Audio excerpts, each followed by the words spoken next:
ने लिखा था। इसमें अपनी मां से जुड़ी लगभग हर बात पीएम मोदी ने लिखी थी। मां के बारे में बताते हुए जाहिर है इसमें पीएम मोदी ने अपने बचपन से लेकर प्रधानमंत्री बनने की कहानी लिख डाली है।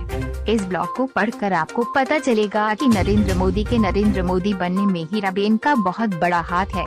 संघर्ष से हार न मानना, सादगी, अहंकार से दूर रहकर विनम्र रहना जैसी आदतें नरेंद्र मोदी में जाने अनजाने ही समा ली। आप नीचे प्रधानमंत्री का मां पर खुद का लिखा पूरा ब्लॉग पढ़िए और खुद तय कीजिए। प्रधानमंत्री का लिखा पूरा ब्लॉग मां, ये सिर्फ एक शब्द नहीं है। जीवन की ये वो भावना होती जिसमें स्नेह, धैर्य, विश्वास, कितना कुछ समाया होता है। दुनिया का कोई भी कोना हो, कोई भी देश हो, हर संतान के मन में सबसे अनमोल स्नेह माँ के लिए होता है। माँ सिर्फ हमारा शरीर ही नहीं गढ़ती बल्कि हमारा मन, हमारा व्यक्तित्व, हमारा आत्मविश्वास भी गढ़ती है। और अपनी संतान के लिए ऐसा करते हुए वो खुद को खपा देती है, खुद को भुला देती है।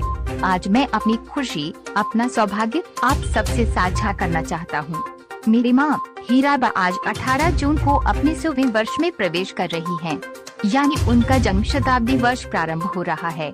पिताजी आज होते तो पिछले सप्ताह वो भी 100 वर्ष के हो गए होते, यानी 2022 एक ऐसा वर्ष है जब मेरी माँ का जन्म शताब्दी वर्ष प्रारंभ हो रहा है और इसी साल मेरे पिताजी का जन्म शताब्दी वर्ष पूर्ण हुआ है। पिछले ही हफ्ते मेरे भतीजे ने गांधीनगर से माँ के कुछ वीडियो भेजे हैं। घर पर सोसाइटी के कुछ नौजवान लड़के आए हैं। पिताजी की तस्वीर कुर्सी पर रखी है, भजन कीर्तन चल रहा है और माँ मगन होकर भजन गा रही है, मंजीरा बजा रही है। माँ आज भी वैसी ही है। शरीर की ऊर्जा भले कम हो गई है लेकिन मन की ऊर्जा यथावत है।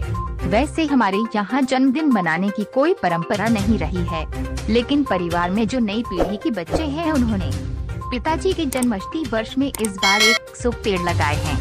आज मेरे जीवन में जो कुछ भी अच्छा है, मेरे व्यक्तित्व में जो कुछ भी अच्छा है, वो माँ और पिताजी की ही दिन है।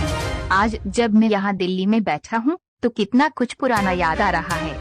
मेरी माँ जितनी सामान्य है उतनी ही असाधारण भी, ठीक वैसे ही जैसे हर माँ होती है। आज जब मैं अपनी माँ के बारे में लिख रहा हूँ तो पढ़ते हुए आपको भी ये लग सकता है कि अरे मेरी माँ भी तो ऐसी ही है, मेरी माँ भी तो ऐसा ही किया करती है। ये पढ़ते हुए आपके मन में अपनी माँ की छवि उभरेगी। माँ की तपस्या उसकी संतान को सही इंसान बनाती है। माँ की ममता उसके संतान को मानवीय संवेदनाओं से भरती है। माँ एक व्यक्ति नहीं है, एक व्यक्तित्व नहीं है, माँ एक स्वरूप है। हमारे यहाँ कहते हैं जैसा भक्त वैसा भगवान, वैसे ही अपने मन के भाव के अनुसार हम माँ के स्वरूप को अनुभव कर सकते हैं। मेरी माँ का जन्म मेहसाणा जिले के विजयनगर में हुआ था। वडनगर से ये बहुत दूर नहीं है। मेरी माँ को अपनी माँ यानी मेरी नानी का प्यार नसीब नहीं हुआ था। एक शताब्दी पहले आई वैश्विक महामारी का प्रभाव तब बहुत वर्षों तक रहा था। उसी महामारी ने मेरी नानी को भी मेरी माँ से छीन लिया था।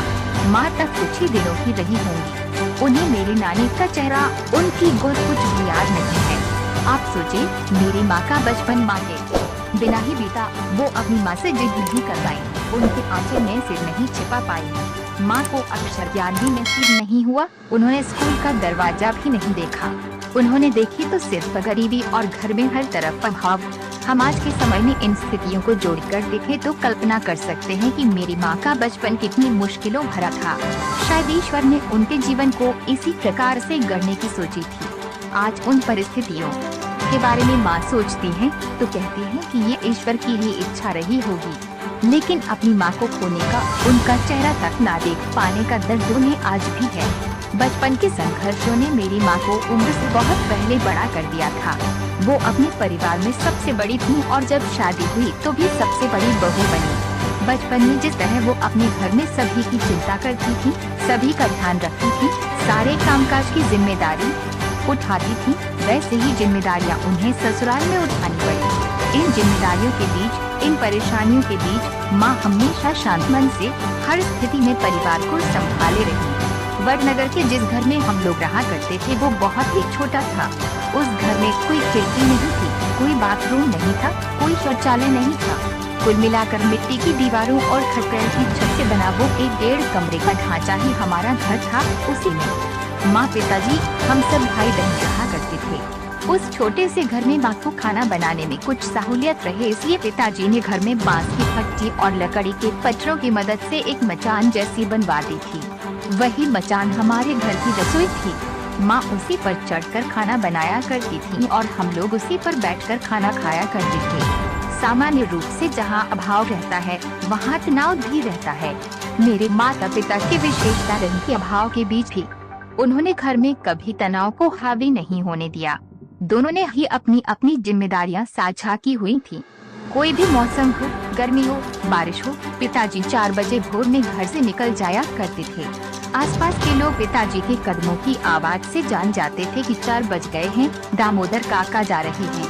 घर से निकलकर मंदिर जाना, प्रभु दर्शन करना और फिर चाय की दुकान पर पहुंच जाना उनका नित्य कर्म रहता था। माँ भी समय की उतनी ही पाबंद थी। उन्हें भी सुबह 4 बजे उठने की आदत थी।